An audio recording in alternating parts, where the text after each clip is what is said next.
En 2014, un policier australien du nom de Stephen Hegarty était assis dans son bureau en train d'examiner plusieurs pièces à conviction sur son ordinateur.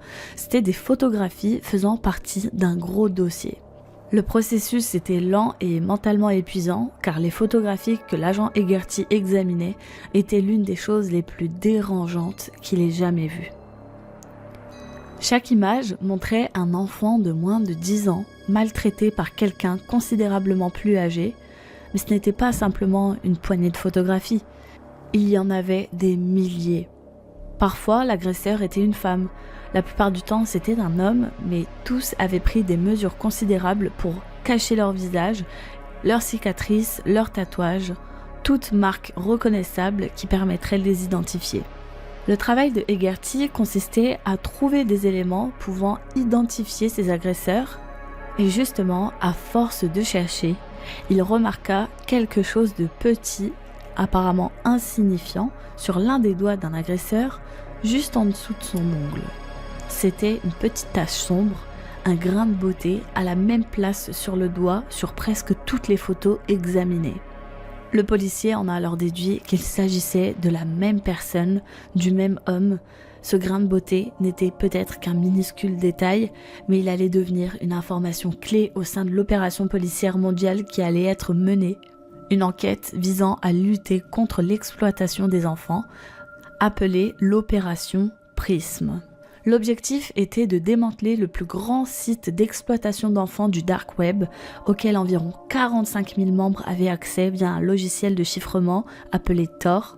L'équipe d'enquête australienne dirigée par Hegarty et Argos avait également découvert qu'un homme dirigeait le site et cet homme était un citoyen australien. De ce qu'ils avaient compris, il habitait sûrement au sud du pays, mais malgré une idée approximative de son emplacement, l'identité de l'homme restait un mystère. La seule chose dont disposait la police était le pseudonyme à 4 lettres qu'il utilisait sur le site, Surf. Quelques semaines plus tard, le commissaire adjoint de la police d'Australie du Sud, Paul Dixon, reçut un appel du groupe de protection de l'enfance, Argos. Il l'informait avoir trouvé une cible potentielle qui pouvait correspondre à l'homme qu'il recherchait.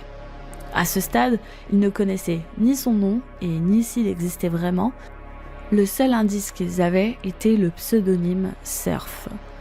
L'enquête mondiale sur le site, dont le nom était gardé secret pendant longtemps, était devenue publique en 2011 lorsqu'un homme allemand fut arrêté pour exploitation d'enfants. C'est ainsi que la police découvrit que le propriétaire du site en question opérait depuis l'Australie du Sud. Après avoir recentré leur attention sur la région, la police parvint à arrêter un membre éminent du site vivant dans le Queensland. Cependant, il ne s'agissait pas du mystérieux Surf. L'homme révéla que Surf était australien et il a également confirmé qu'il opérait depuis le sud du pays. Une enquête additionnelle menée début de l'année 2014 a permis d'identifier d'autres coupables. La police néerlandaise a arrêté un homme suspecté de maltraitance sur enfants et en analysant le disque dur de son ordinateur, les enquêteurs découvrirent que l'homme avait accès au site du Deep Web. Utilisant les informations de connexion de l'homme, la police accéda au site et a analysé les métadonnées des nombreuses photographies qui étaient partagées là-bas. Près de 90% provenaient de la même source, ce qui indiquait que Surf était la personne qui partageait une grande majorité des photos. Les officiers de Argos commencèrent à fouiller Internet à la recherche d'autres mentions du pseudonyme Surf.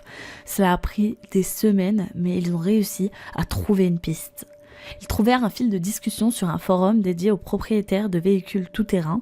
Plusieurs messages étaient écrits par un utilisateur appelé Surf, se présentant comme un amateur expérimenté des véhicules tout-terrain et donnant son avis sur les meilleurs pneus ou les meilleures suspensions pour son véhicule.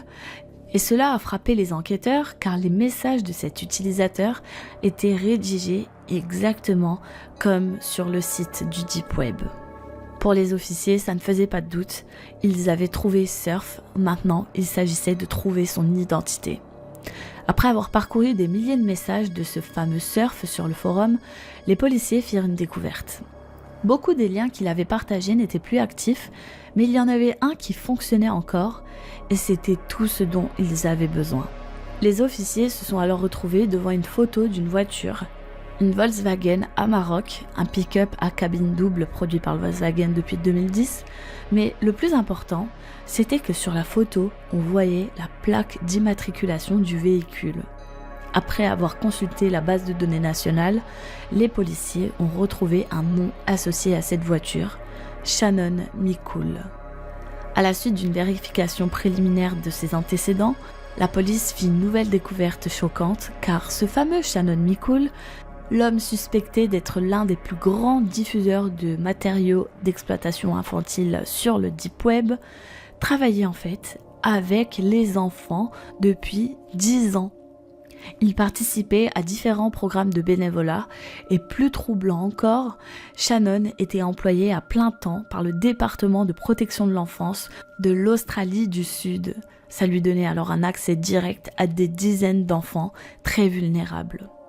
Les policiers étaient heureux de voir comme l'enquête avançait, mais ils étaient surtout stupéfaits d'apprendre qu'ils avaient mis la main sur ce fameux surf. Cependant, pour mieux le coincer, la décision a été prise de ne pas l'arrêter immédiatement. La police souhaitait rassembler secrètement des preuves sur lui sans l'alerter sur cette enquête, craignant qu'il ne donne l'alerte à d'autres agresseurs ou bien qu'il ne détruise des preuves cruciales. Néanmoins, après avoir découvert qu'il était non seulement un employé du département de protection de l'enfance, mais aussi actif dans l'exploitation choquante d'enfants, la police réalisa qu'elle n'avait d'autre choix que de l'arrêter rapidement, sinon il allait continuer ses horreurs. D'ailleurs, les agents ont appris au cours de l'enquête que l'été 2013, un appel anonyme avait été enregistré par le département. C'était en fait un témoignage anonyme dans lequel la personne dénonce Shannon, donc Surf, de son attitude inquiétante envers les enfants qu'il recevait. Et la personne a ajouté qu'elle avait entendu Shannon parler d'un enfant de façon inappropriée. Suite à cette plainte anonyme, Shannon avait été suspendu seulement 3 mois.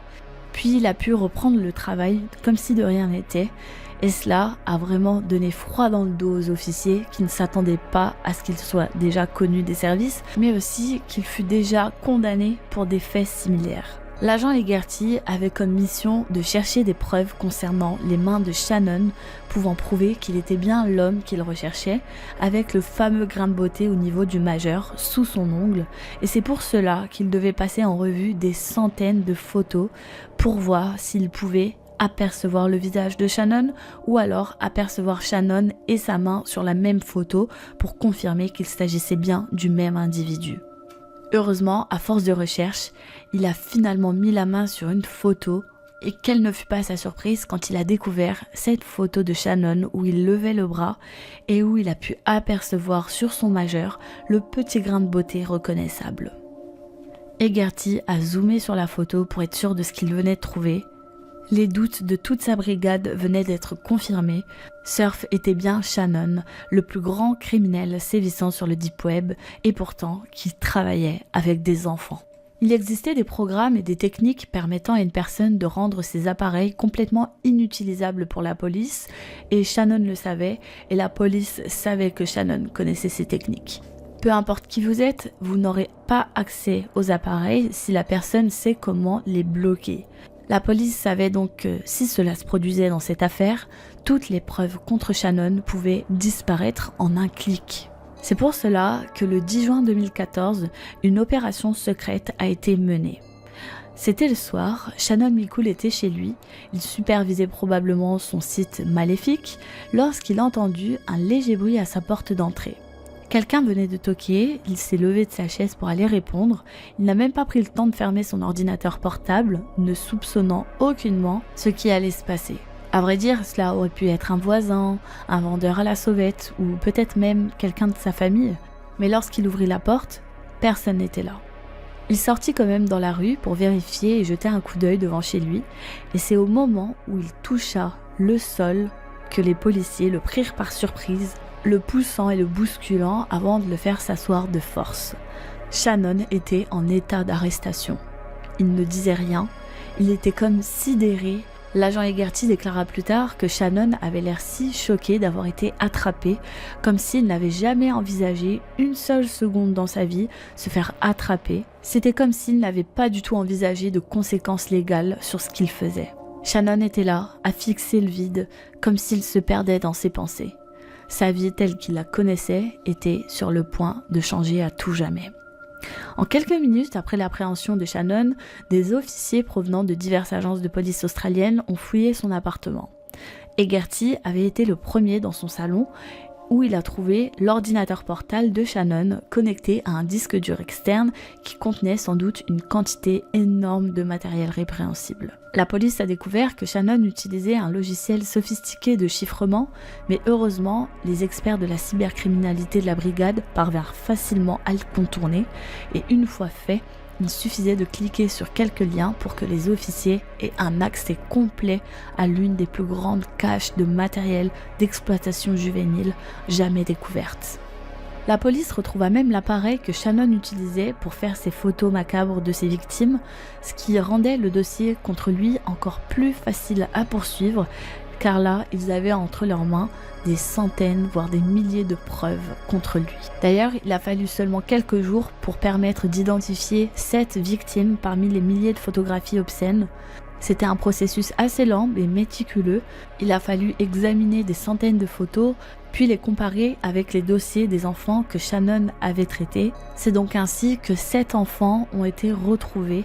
Ils apparaissaient dans les dossiers du département de protection de l'enfance où travaillait Shannon McCool. D'ailleurs, l'agent Hegarty déclara « J'ai été heureux de sauver ces 7 victimes. Nous avons examiné et tout croisé, les dates et les heures où les enfants étaient sous sa responsabilité et tout correspondait. » Par contre, le pire, c'est que nous ne savons même pas si c'était les seules victimes de Shannon.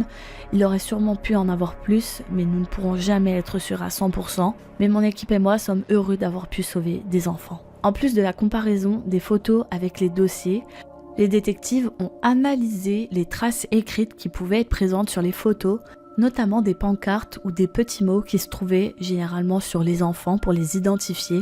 Et c'est grâce à la correspondance exacte entre l'écriture de Shannon McCool et l'écriture de Surf que la police a pu renforcer le dossier. L'agent Hegarty a expliqué qu'il était courant parmi ceux qui fabriquent ces images malsaines de créer des preuves sous forme de messages écrits comme pour prouver que la photo est bien réelle et que la maltraitance est bien réelle. C'est ainsi commun de détailler la date, l'heure ou même le nom d'utilisateur de la personne pour prouver que la photo ou la vidéo vient bien d'elle. Hegarty a ajouté « J'ai identifié 14 photographies où il y avait écrit quelque chose sur un post-it ou sur une feuille de papier et il plaçait effectivement ses notes sur les enfants juste avant ou pendant les sévices et nous avons conclu que la correspondance était parfaite. » Une fois que Shannon réalisa l'ampleur des preuves contre lui, il offrit sa coopération totale à l'enquête en cours, mais les agents le savaient très bien, même s'il coopérait, il y avait déjà assez de preuves contre lui pour l'accuser et le coincer. Il allait forcément être condamné à la prison à vie, mais la chose sur laquelle Shannon allait les aider, c'est trouver d'autres victimes. La police lui proposa un interrogatoire pendant lequel il allait donner d'autres noms de victimes, car la priorité était d'identifier les enfants restants sur les milliers d'autres photos. Mais malheureusement, pendant l'interrogatoire, Shannon n'a donné que 4 autres noms. Il prétendit ne pas se souvenir des autres enfants, et pendant tout le long, il minimisa son implication. Pour les policiers, c'était certain, Shannon n'avait aucun remords par rapport à ce qu'il avait fait.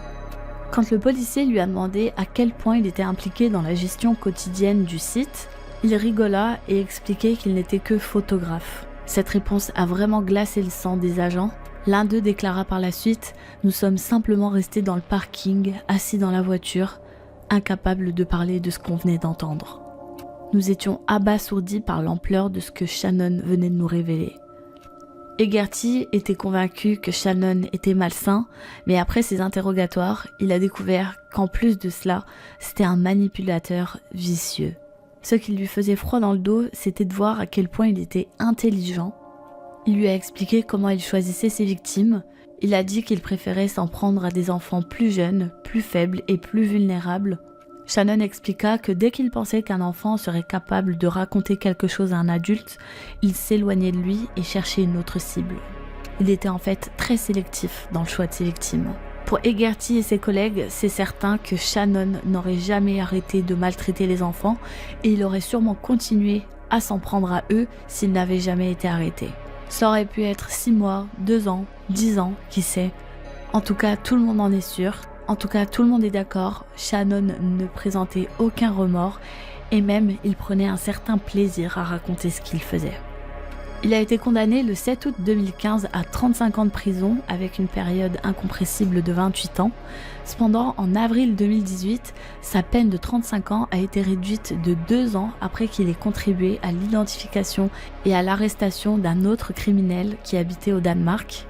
Et après avoir appris sa réduction de peine, le père d'une des victimes de Mikul s'exprima auprès d'un journaliste de la chaîne ABC en Australie. Il a dit « Je ne comprends pas qu'il obtienne une réduction de peine parce qu'il n'a aucun remords du tout. Il n'a même pas dit merci.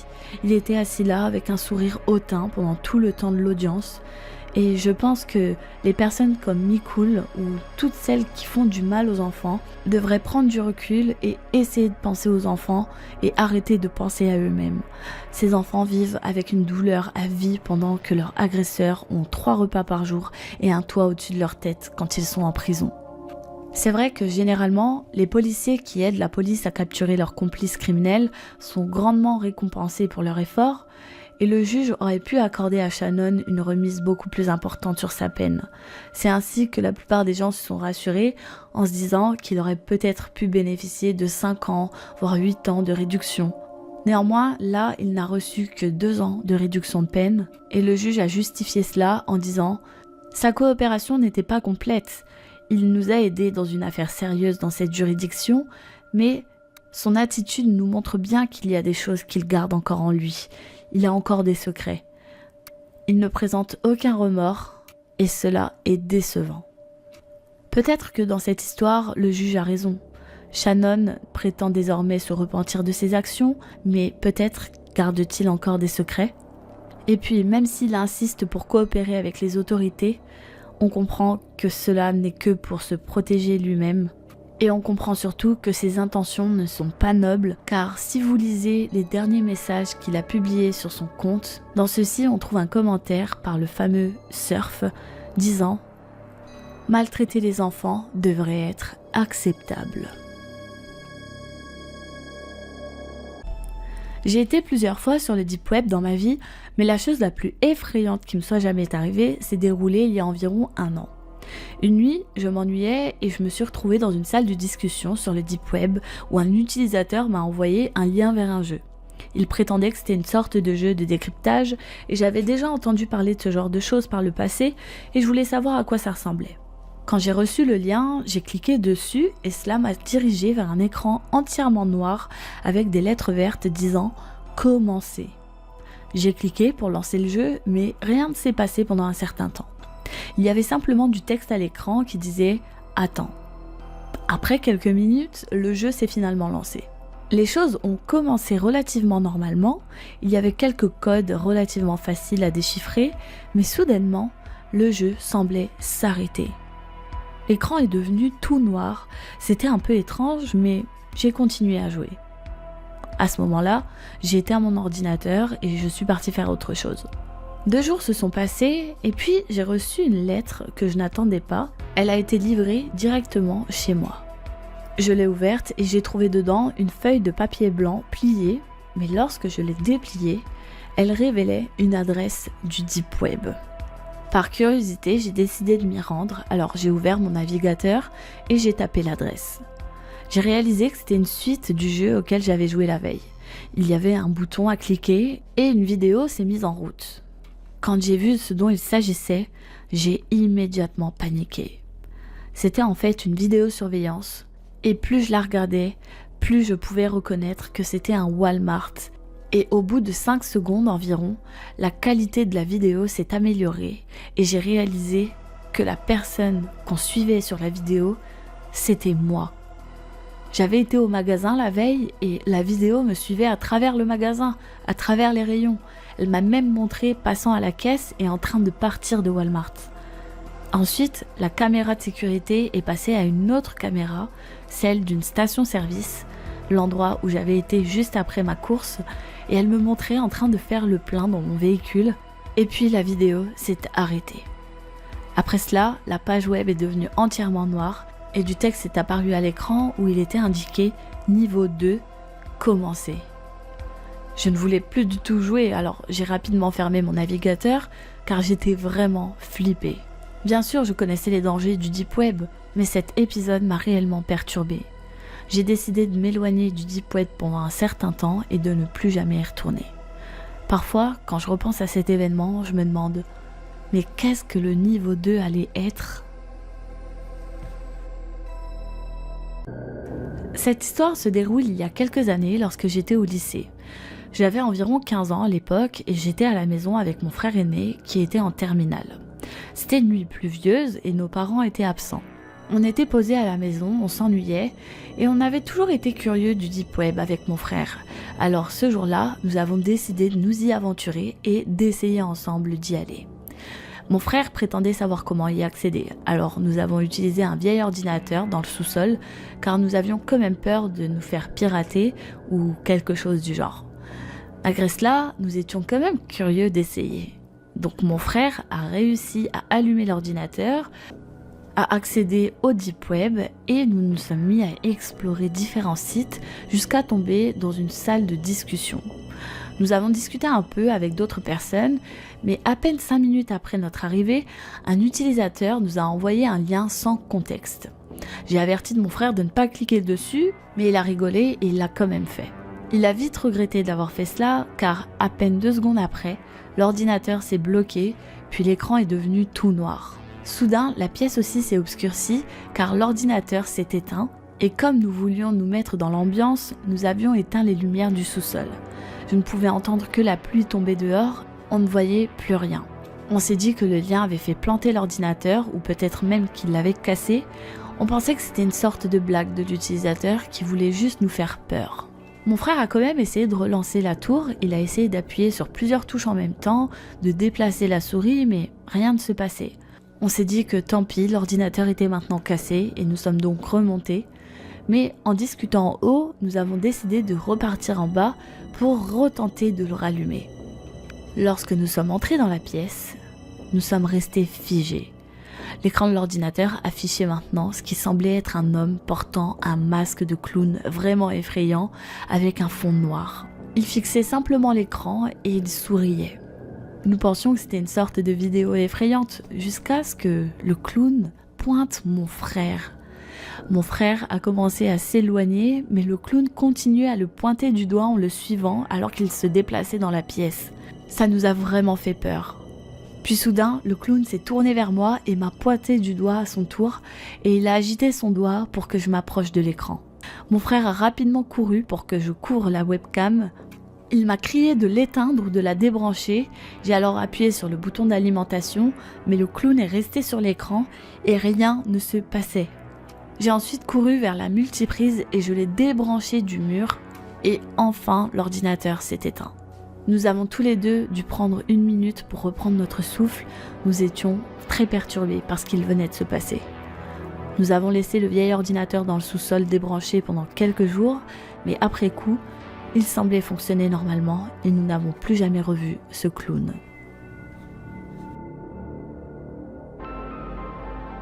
Quand j'étais un peu plus jeune, je venais d'emménager dans mon propre appartement pour la première fois et c'est aussi à cette époque que j'ai exploré le Deep Web pour la première fois. J'en avais entendu parler plusieurs fois quand j'étais ado et je suppose que ma curiosité a finalement eu le dessus sur moi ce soir-là.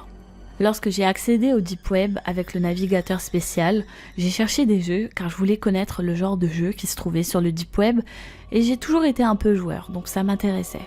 J'ai exploré plusieurs sites, j'ai découvert qu'il y avait des jeux du type assez normaux et puis il y en avait quelques-uns assez étranges. Au cours de la semaine suivante environ, j'ai exploré le Deep Web et j'ai joué encore une fois à quelques jeux. Puis un jour, je suis tombée sur un jeu au look vraiment étrange qui m'avait été envoyé dans l'un des forums de jeux que je fréquentais. J'ai cliqué sur le lien et j'ai vu que les graphismes étaient plutôt rudimentaires et ils ressemblaient aux graphismes des jeux vidéo du début des années 90. J'ai décidé de jouer au jeu, mais quand il a démarré, j'étais un personnage dans une maison que j'ai reconnue. J'ai marché dans la maison et là, je me suis dit que ça ressemblait exactement à mon nouvel appartement. Évidemment, les graphismes n'étaient pas les meilleurs, mais ça me sidérait de voir à quel point tout était précis. Des choses comme la table, les chaises, l'emplacement de ma télévision ou de mon canapé étaient vraiment comme dans mon appartement. Je commençais à me sentir vraiment mal à l'aise à mesure que je me promenais dans la maison dans ce jeu et je ne savais pas comment il était possible pour quelqu'un de connaître toutes ces informations sur ma maison. Et puis, de nulle part, dans le jeu, j'ai vu un autre personnage. C'était un autre utilisateur qui était arrivé. Il était vêtu de noir et il portait un masque de ski. Il était présent avec moi dans la maison. Tout ça se passait encore une fois dans le jeu, mais j'ai commencé à m'enfuir en faisant courir mon personnage, et puis ça a commencé à bugger jusqu'à ce que le jeu finisse par se bloquer et à planter. Je n'ai pas cherché à le rallumer, cette expérience m'a suffi pour ne pas retourner sur le Deep Web, j'ai fini par supprimer le navigateur que j'avais utilisé pour y accéder. Cependant, quelques jours plus tard, je me suis réveillée au milieu de la nuit avec une notification provenant de ma caméra de sécurité d'entrée, détectant une activité. J'ai cliqué sur la notification et j'ai vu un homme habillé tout en noir avec un masque de ski s'approcher de la porte d'entrée. Il est simplement resté là pendant quelques secondes, il regardait dans la caméra, et il a ensuite fait un signe de la main lentement et il s'est retourné et est parti. J'ai continué à regarder la caméra en direct, mais l'homme n'est pas revenu. Je suis restée éveillée le reste de la nuit ce soir-là, et depuis cet incident, je ne suis jamais retournée sur le Deep Web. En 2014, après avoir entendu toutes ces histoires d'horreur, j'ai voulu explorer le Deep Web moi-même. D'une certaine manière, je ne m'attendais à rien d'autre que des sites d'arnaque pour tueurs à gages, des gens demandant du contenu illégal et quelques marchés souterrains. Mais je m'étais préparée au pire. Et franchement, j'étais plus inquiet à l'idée d'avoir des ennuis avec les autorités que de voir des choses qui me hantraient à vie. Même après 2 ou 3 heures à hésiter, rien ne m'avait préparé à ce que j'allais voir. C'était en plein milieu de la journée quand j'ai commencé mes recherches. Bien sûr, il n'existe pas de Google du Deep Web, mais plutôt un wiki rempli de liens. Des liens très différents de ceux qu'on connaît. Des liens sans aucune indication sur ce qui se cache derrière eux. Juste des suites de chiffres et un point onion à la fin. Sauf s'ils ont été répertoriés et décrits à l'avance sur la page du wiki. Au début, c'était ennuyeux. Beaucoup de sites morts, plus que je ne l'aurais cru. Des marchés façon eBay vendant des armes, de qualité militaire parfois. Divers services. Et bien sûr, énormément de drogue. Je suis tombée sur un salon de discussion où j'ai vu le côté le plus sombre de l'être humain. Des gens mentalement instables, menaçant les autres, demandant du contenu immonde. C'était écœurant. Imagine des personnes errant dans les ruelles les plus dangereuses d'un quartier malfamé, mais avec tout ce qu'elles désirent à portée de clic. 2 heures plus tard, je suis tombée sur un site qui a mis fin à ma petite aventure dans les bas-fonds de la conscience humaine. Un site de culte, peut-être, avec très peu d'informations, juste une adresse mail et quelques phrases religieuses absurdes. Mais il y avait une vidéo intégrée sur la page d'accueil. Comme un gamin naïf, j'ai cliqué, sans me méfier. La vidéo semblait tourner avec une vieille caméra, probablement dans les années 2000. On y voyait un homme, portant un masque et un couteau. À peine cette scène apparue, une autre s'est affichée. L'homme découpait quelque chose, comme un boucher. Et c'est à ce moment-là que j'ai compris. Le corps était bipède, sans poils. C'était un être humain. Il coupait les jambes au niveau des fesses. Une autre scène montrait la décapitation. Puis un plan sur l'homme masqué, suivi d'une photo d'une église avec un symbole étrange. C'était un site de recrutement pour une secte. D'autres corps apparaissaient ensuite, découpés, suspendus, d'une manière encore plus atroce que ce que j'aurais pu imaginer. Peu après, j'ai éteint mon ordinateur. Et je ne suis pas retournée sur le Deep Web pendant très longtemps. C'était ma première et ma dernière visite. Je n'ai jamais envisagé d'y remettre les pieds depuis. C'était à une époque où les pages Google étaient, pour la plupart, encore en HTML. Très basique et JavaScript. Presque personne n'utilisait de CSS. Seuls les forums de discussion et quelques sites bancaires approchaient quelque chose comme des combinaisons front-end/back-end matures. C'est une vraie histoire du Deep Web. Pas seulement une de ces histoires sur des activités illicites en ligne. Je parcourais des blogs au hasard, des sites GeoCities et des trucs du même genre, allant d'un lien à l'autre. Finalement, je suis tombée sur une page étrange. Elle ressemblait à des pensées aléatoires de différentes personnes. Mais pour l'époque, elle était très bien conçue. Les messages semblaient cryptiques, comme plusieurs personnes qui essaieraient de se passer des notes secrètes. J'ai commencé à fouiller le source et, caché dans les commentaires d'un JavaScript, il y avait plusieurs adresses IP. J'ai rassemblé toutes les IP dans un fichier texte et j'ai commencé à les énumérer. Certaines étaient des routeurs avec des bannières. On pouvait presque deviner leur type. Presque toutes appartenaient à des universités. Les identifiants Cisco par défaut de l'époque fonctionnaient sur la plupart d'entre eux, mais je n'ai pas trop fouillé. Quelques IP étaient des serveurs web, avec peu ou rien dessus. Principalement Apache sur Linux ou certains BSD. Je me souviens d'au moins un serveur IIS. Finalement, je suis tombée sur un serveur web avec un énorme répertoire de fichiers HTML et d'images TIFF, avec quelques sous-répertoires plus petits contenant la même chose. Un NSLOOKUP ne retournait aucun enregistrement inverse pour l'IP. Une trace visuelle le localisait jusqu'au Colorado. Les fichiers HTML semblaient être des dossiers qu'un psychologue ou un professionnel de la santé mentale tiendrait. Les images étaient des fax, apparemment de nature à la fois militaire et médicale. En remontant d'un sous-répertoire au dossier parent, j'ai vu en haut un nouveau fichier HTML nommé un truc du genre onehellothere.html. L'aura datage daté de la minute même. Je l'ai ouvert, et en texte brut il y avait le message « We see you ». Pas de guillemets, pas de majuscules. Environ 15 secondes plus tard, le serveur a planté. Quand j'étais en première année de lycée, j'avais une page MySpace. Un soir, j'ai reçu une demande d'amis d'une fille canon. Elle m'a envoyé un message, et après avoir un peu discuté, elle m'a proposé qu'on échange des photos nues. Comme un idiot de 14 ans, j'ai pensé « Trop bien, ça va être génial !» J'ai pris quelques photos de moi, et elle m'en a envoyé à son tour. Tout se passait parfaitement. Jusqu'à ce que je reçoive soudain un message sur IM d'un inconnu. Le message disait « J'ai tes photos nues.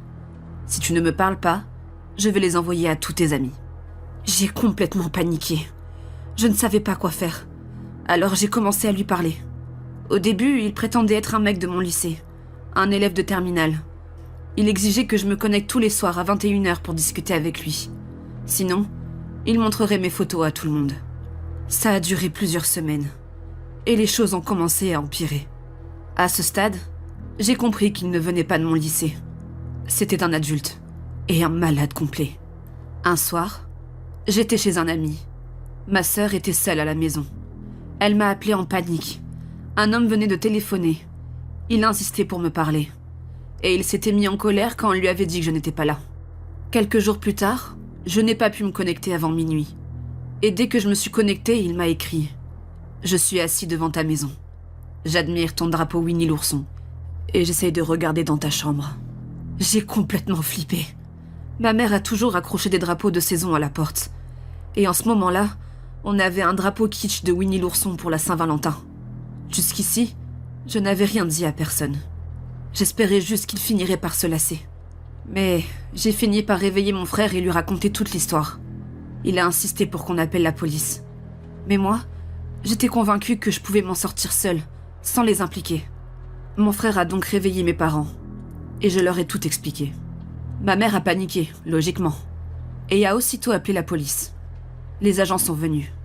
Je leur ai parlé, leur ai montré certains messages, et ils ont rédigé un rapport. À partir de cette nuit-là, j'ai décidé de complètement l'ignorer, et d'accepter l'idée que, peut-être, tout le monde finirait par voir mes photos. Pendant les mois suivants, j'ai reçu plusieurs messages de filles que je ne connaissais pas, qui m'envoyaient mes propres photos. J'étais mort de honte. J'avais peur d'aller à l'école.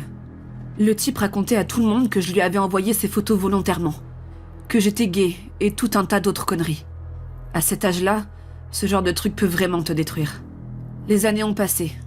En terminale, tout semblait enfin derrière moi. J'avais réussi à oublier comment ce type m'avait tourmenté, et tout allait plutôt bien. Jusqu'à un soir de match de football. Je marchais vers les stands avec des amis, quand un inconnu s'est approché et m'a dit « Quelqu'un veut te parler », sous les gradins. Mon cœur s'est emballé. J'ai tout de suite dit que je ne voulais parler à personne. Rappelle-toi, Ça fait presque 4 ans que tout ça s'était passé. Mais au fond de moi, j'avais toujours eu peur qu'il revienne un jour. Et je le savais. Même sans l'avoir jamais vu, je savais que c'était lui. Mes amis m'ont demandé de quoi il s'agissait. Je leur ai expliqué rapidement. On est retourné dans les gradins et un autre ami est arrivé en courant. « Hé, y a un type bizarre dans les toilettes. Il montre des photos nues de toi à tout le monde. » Un de mes profs, assis non loin, a tout entendu. Il a aussitôt appelé la police et a couru vers les toilettes pour tenter de le rattraper. Mais le gars était déjà parti. J'ai donné sa description aux officiers. Et des parents témoins ont signalé la voiture qu'il conduisait en s'enfuyant. Je n'ai pas dormi pendant plusieurs jours. J'étais terrifiée à l'idée qu'il vienne chez moi. Je n'arrivais pas à croire que ce taré soit encore après moi. Mais après quelques mois, plus rien.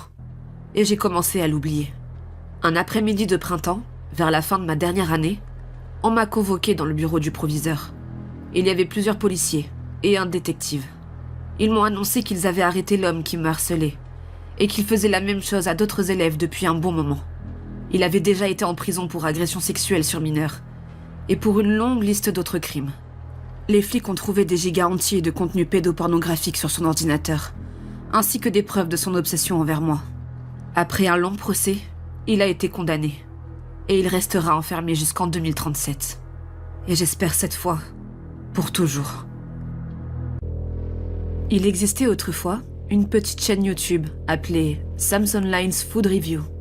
Elle appartenait à mon meilleur ami, Sam Ryder. Sa chaîne était remplie de vidéos où Sam se filmait en train de manger et de donner son avis sur des plats ou des boissons face à la caméra. Sa chaîne comptait environ 10 000 abonnés. Ce n'était pas énorme, mais suffisant pour que Sam s'y consacre pleinement. Je me souviens de nombreuses fois où je restais assis sur le siège passager de sa voiture, hors du cadre, pendant qu'il annonçait qu'il voulait filmer une dégustation improvisée d'un produit acheté au magasin. Je ne bougeais qu'une fois qu'il avait terminé son enregistrement, levant le pouce vers la caméra ou le baissant, avant de conclure avec sa phrase fétiche « J'aime ou je déteste ». Il était apprécié pour sa gentillesse, sa bonne humeur et son attitude toujours positive. Son public l'adorait. Les commentaires haineux étaient rares, et même quand il y en avait, Sam les ignorait et continuait de sourire. Mais il y a 7 mois, Sam's Online Food Review est devenue silencieuse. Aucune alerte, aucune annonce, juste désactivée. Je n'ai plus jamais eu de nouvelles de Sam. Malgré de nombreux appels et des visites chez lui, il restait introuvable. 6 jours après la disparition de sa chaîne, j'ai fini par appeler la police pour demander une vérification de son domicile. J'avais peur qu'il soit malade, ou qu'il lui soit arrivé quelque chose. Les agents sont rentrés chez lui, mais n'ont rien trouvé. Sam a été officiellement déclaré porté disparu. Une semaine plus tard, un promeneur a découvert un cadavre horriblement mutilé sur une voie ferrée. Le corps présentait d'immenses lacérations sur la tête, les bras, la poitrine et les jambes. Il était presque coupé en deux au niveau de la taille. Les organes internes, déjà en décomposition, pendaient à travers une large entaille en forme de V. Le rapport d'autopsie indiquait qu'aucune cause précise de décès ne pouvait être confirmée, mais que la mort provenait très probablement d'une profonde entaille dans la gorge. D'autres éléments troublants ont été relevés. Le corps n'avait plus d'estomac, ni de cœur. De longues bandes de chair avaient été retirées du torse, des bras et du bas du dos, et le corps avait été vidé de tout son sang. La scène, pourtant, n'était pas particulièrement ensanglantée. Le corps, lui, était presque complètement drainé. 2 semaines plus tard, la police réussit à identifier la victime. Malgré l'état du cadavre, les dents étaient encore suffisamment intactes pour permettre une comparaison avec les dossiers dentaires. Et mes pires craintes furent confirmées. C'était Sam. Les enquêteurs n'ont trouvé aucune trace d'un autre individu sur les lieux. Ils ont conclu qu'il avait été percuté par un train de marchandises, attribuant les lacérations et les mutilations au passage sur les roues, et les organes manquants à des animaux charognards. Un renard, peut-être. La mère de Sam décida qu'il valait mieux incinérer ce qu'il restait de son fils unique. Je me tenais à ses côtés lorsque le cercueil fut glissé dans le grand four crématoire. Quand les portes se refermèrent et que les flammes s'allumèrent, elle s'effondra en larmes. Et moi aussi. Je suis restée là, à pleurer sans m'arrêter pendant les 90 minutes qu'il fallut pour réduire en cendres l'un de mes plus vieux amis. Celui avec qui j'avais grandi. Celui avec qui j'avais partagé tant de souvenirs. J'ai pleuré mon ami, puis j'ai essayé d'aller de l'avant. Et au début, ça marchait. Je m'étais distrait, J'avais trouvé un nouveau travail. J'avais commencé à sortir avec une fille rencontrée là-bas. Quelques mois ont passé, et même si Sam me manquait toujours, la vie reprenait son cours. Jusqu'à cette nuit-là. Il était 3 heures du matin. Je traînais sur Reddit quand j'ai reçu une notification Facebook. Un message venant du compte de mon ami mort. Je suis restée figée. Sa photo de profil s'est affichée dans la bulle Messenger. Une photo d'avant, celle de ses jours heureux, avec son grand sourire. Un frisson glacé m'a traversée. Une peur profonde m'a envahie. Celle qui te rend froid. Celle qui fait trembler tes membres, pendant que l'adrénaline coule lentement dans ton corps. Avec appréhension, j'ai ouvert le message. Il contenait un lien vers un site de partage de fichiers. Je fixais cette URL incompréhensible, un mélange de chiffres et de lettres aléatoires, me demandant ce qui pouvait bien se cacher derrière. Et surtout, pourquoi mon ami mort me l'avait envoyé. Mes mains ont bougé toutes seules. Le curseur s'est placé sur le lien. Mon instinct a hurlé non, mais j'ai cliqué. Avant même que mon doigt ne quitte la souris, j'ai regretté. Chrome a ouvert un nouvel onglet. L'écran était gris, avec au centre un rectangle noir portant un bouton lecture. Je l'ai fixé, incapable de cliquer. Je ne savais même pas de quoi j'avais peur. 10 secondes ont passé. L'écran s'est actualisé. Le bouton avait disparu, remplacé par un compte à rebours. Lecture automatique dans 5 secondes. Je regardais les chiffres défiler, paralysé. Un bourdonnement strident a retenti. La vidéo a commencé. La caméra filmait une surface carrelée blanche, sale. On entendait des gémissements étouffés, puis des pas qui s'approchaient. Un bruit de froissement se fit entendre. La caméra bougea, l'image se brouilla, puis revint nette. Et là, j'ai suffoqué.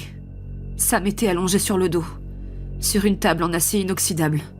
Ses yeux grands ouverts, emplis d'une terreur absolue. Une ampoule pendue au plafond projetait sa lumière sur son front couvert de sueur. Sa poitrine nue se soulevait vite, haletante.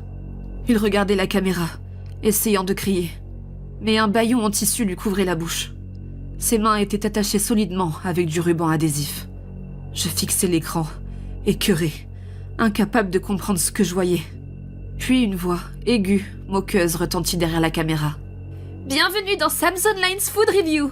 Aujourd'hui, nous avons une friandise très spéciale. » Sam se débattait, paniqué, tentant de se libérer. La voix continua. « Aujourd'hui, nous allons goûter à un mets considéré comme une délicatesse dans de nombreux pays, mais généralement interdit. » La caméra recula légèrement. Un homme entra dans le champ. Il portait une blouse blanche, un tablier rayé de rouge, un chapeau de boucher et un masque en tissu. Il portait une blouse blanche, un tablier rayé de rouge, un chapeau de boucher et un masque en tissu. Ses mains gantées de caoutchouc serraient un grand couteau à manche rouge dans une main et une tige d'affûtage dans l'autre. Il fit glisser la lame sur la tige d'un geste lent et régulier, le métal produisant un son aigu et continu. Les cris étouffés de Sam s'intensifiaient. L'homme reposa la tige, fit le tour de la table. Sam tourna la tête, gémissant, implorant. « Pauvre petit agneau, ça ne durera pas longtemps, et tu seras délicieux. » Même à travers l'écran, je pouvais voir les larmes couler sur son visage. L'homme le retourna sur le ventre, tira sa tête au bord de la table, puis sortit du champ. Il revint avec un seau métallique qu'il posa sous la tête de Sam. D'un geste rapide, il saisit ses cheveux, souleva sa tête et lui trancha la gorge. Un jet de sang jaillit, éclaboussant le seau et le sol. Le corps de Sam convulsa violemment, le sang s'écoulant de son cou comme un torrent. J'ai vomi. Je suis tombée de ma chaise, pris de panique. Je n'arrivais plus à regarder, mais j'entendais tout. Des bruits de découpe, des grognements. Je me suis recroquevillée dans un coin, en pleurs, incapable de respirer. Le temps s'est arrêté. Puis enfin, le silence. Je me suis levée en tremblant. J'ai contourné la flaque de vomi et j'ai forcé mon regard vers l'écran. La page vidéo avait disparu. Chrome affichait à nouveau Reddit. Mais sur Facebook, une notification. Je ne voulais pas cliquer, mais je l'ai fait. Un message. Signé Sam. J'aime. D'abord, je pense qu'il faut que j'explique à certains lecteurs la différence entre le Deep Web et le Dark Web. Le Deep Web est un espace accessible en ligne via des navigateurs spéciaux comme Tor. On y trouve des choses en dehors de la légalité. Drogue, trafic d'êtres humains, tueurs à gages à louer, etc. Le Dark Web, quant à lui, regroupe tout ce qui n'est plus disponible par les moyens conventionnels. Des sites militaires ou d'autres pages qui n'ont pas été intégrés à l'architecture actuelle de l'Internet. Sur cette base, je vais vous raconter mon histoire. Mon voyage accidentel dans cet espace inconnu qu'on appelle le Dark Web. Je suis technicien informatique de métier. Je bosse pour une boîte qui est sous contrat avec des commerces locaux et des particuliers. Installation d'Internet, configuration de logiciels, réparation de pannes et tout le reste. Du coup, j'ai droit à plein d'histoires folles et de pannes improbables. Sérieux, certains ne savent pas se servir d'un ordi, même aujourd'hui. Bref, un jour, un commerce local m'appelle en se plaignant d'une connexion Internet capricieuse et affirmant qu'ils avaient forcément un virus. Je me dis que quelqu'un a dû débrancher un câble réseau ou télécharger un cheval de Troie par erreur. À mon arrivée, l'homme qui m'a appelé m'a tout de suite repéré et s'est mis à radoter sur les hackers, sur sa haine de Microsoft Windows et sur tous les virus que ça engendre. Le genre de discours qu'on entend souvent quand on intervient en entreprise. Il m'a accompagné jusqu'à son poste, je sors mon portable, je m'assois et je commence à bosser. Il me souhaite bonne chance, puis repart vaquer à ses occupations. J'ouvre le navigateur. Surprise, il s'ouvre sur une page blanche. Il n'a même pas de page d'accueil. Je tente google.com et je tombe sur une erreur 404. Bon, google.com existe, donc il y a un souci de connexion. J'ouvre le centre réseau et partage pour lancer l'outil de dépannage intégré. Et je me prends la tête dans la main en voyant qu'il n'est connecté à aucun réseau. Je lance une recherche de réseau et en trouve plusieurs auxquels il pourrait se connecter. Ils sont tous chiffrés en WEP. Et je suis presque sûre qu'il ne connaît pas la clé. Je sors mon portable, je lance un outil de craquage WEP pour remettre son PC en ligne. Pendant que mon outil tourne pour trouver la clé, un autre réseau apparaît sur mon portable. Lui, il n'est pas protégé. Son SSID est une chaîne hexadécimale aléatoire. Je m'ennuyais en attendant. Alors je décide de m'y connecter pour jeter un coup d'œil et voir d'où venait ce réseau. Connexion sans problème. J'ouvre ma boîte à outils de hacking pour tracer la source. Alors que je m'amuse à fouiller cet accès non protégé, mon ordi se fige. Une seconde, puis ça repart. C'est rare, ça me surprend. Je l'attribue à la lenteur du réseau et je continue. Quelques minutes plus tard, ça recommence.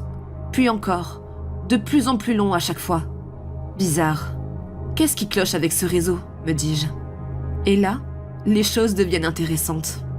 Après cette série de pauses, mon écran scintille, et d'un coup, mon navigateur s'ouvre tout seul. Je me dis que j'ai peut-être chopé un malware en me connectant à ce réseau. Je ferme le navigateur et commence à me déconnecter avant que ça n'empire. Mais impossible de se déconnecter. Peu importe combien de fois je clique sur le bouton « Déconnecter », mon ordinateur ne répond pas, alors que le reste tourne normalement. Merde, me dis-je. Ça va être une longue journée. Juste au moment où j'étais sur le point d'appuyer sur le bouton « Marche » pour faire un reset, le navigateur s'ouvre à nouveau. Cette fois, une petite fenêtre de chat apparaît. « Hello ». Je reste planté devant l'écran quelques secondes sans comprendre. Puis, « I want to talk to you ». J'avais entendu parler de ces programmes d'IA qui simulent des conversations. Je ne pensais pas être impressionné. Là, c'était autre chose. C'était un virus vraiment vicieux. Le message suivant me prévient. « You need to leave this network now. This is your last warning ». Je me dis que ça ressemble à un programme de sécurité automatique pour repousser les intrus. J'avoue, j'étais intriguée. Je n'avais jamais vu ça auparavant. Puis le ton change. « I'm telling you one last time. Leave now ». Je ne sais pas pourquoi, mais je réponds à ce programme. La réponse qui a suivi m'a foutu plus la trouille que tout ce que j'avais connu. Le programme a commencé à énumérer des informations sur moi. Mon nom, mon adresse, mon numéro de téléphone, des détails de carte bancaire, le nom de mes parents, leur adresse. Mon cœur s'est arrêté. Le sang m'a afflué au visage. J'étais paralysée par la peur. Puis, c'est devenu encore pire. « Don't look at me like that. Your webcam is on. You really shouldn't stare. H3mine4694. You might see something you regret. » Soudain, Les images les plus horribles qu'on puisse imaginer ont défilé sur mon écran. Des gens éventrés, des sacrifices humains, des membres détachés, des cannibales en train de bouffer des gens, des clips de suicides de masse et des exécutions. Mon cœur battait à tout rompre, mon corps tremblait. Ces images, elles ont ancré des scènes dans mon cerveau que personne ne devrait voir. J'ai rassemblé ce qui me restait de force et j'ai appuyé sur le bouton d'alimentation claquant l'écran. Je me suis précipitée aux toilettes et j'ai vomi plusieurs fois. J'étais trempée de sueur, incapable de me reprendre. Il m'a fallu une vingtaine de minutes pour retourner près de mon poste. J'avais du mal à m'en approcher. Je regardais l'ordinateur du client. Il était connecté au réseau sans fil que j'étais en train de craquer plus tôt. Et lui, marchait normalement. Juste à ce moment-là, mon client est revenu et m'a remercié pour la réparation de son internet. Je n'ai rien dit. J'ai attrapé mon portable et je suis partie.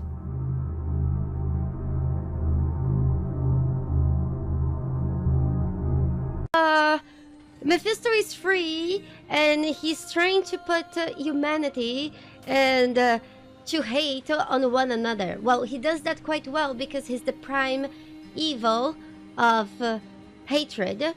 So he's very good at spreading hate and getting people to hate each other, and we're trying to stop Mephisto. But so far, what we accomplish is Lorath is our friend from the Horadrim. He's kind of like very nerdy. Horadrim is the order who tries to contain the prime evil, and he, instead of convincing his friend that he definitely fucked, to stop to not listening to a prophet that was being corrupted by Mephisto, he instead sliced her in the throat and killed her, and then gave the chance that the Mephisto prophet resurrected her, and now she's all over him, of course. So far, everything that we have tried to do, we have failed miserably. And then Lilith, we drank Lilith's blood. Lilith is dead in game, but we drank her blood, so part of her being is inside our soul, so we are communicating with her, and since she's connected with Mephisto because she's his daughter, both Mephisto and her are kind of like inside our head, and we are going kind of crazy probably. And she told us to find a blade that she gave her emo son Ratima in his teenage years,